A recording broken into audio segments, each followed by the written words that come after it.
Otu onye mgbasa ozi ekwuola na mmanya niile na-aba n'anya enwere na Naịjirịa bụ adịgboroja. Geenụ ọkwa nke a n'uju ya. Otu onye mgbasa ozi ama ama aha ya bụ Deji Adeyenju emeela ka ndị Naịjirịa na-aṅụ mmanya na-aba n'anya ka uche ha dị ya maka na ọtụtụ mmanya ndị a na-aba n'anya ya bụ alcohol ndị nke enwere na Naịjirịa abụghị ezigbo ya, nke pụtara na mmanya ndị a bụ adịgboroja.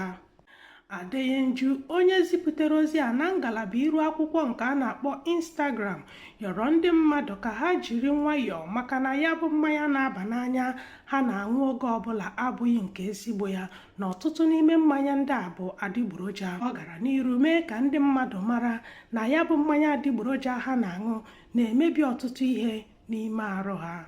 Igbo ndị ọma, ebe a ka ozi nke a ga-abịa n'isi njedebe. Cheta na ndị jikọtara aka wee na-ewepụtara gị ozi a bụ Igbo Amaka TV ya na Impact Citizen.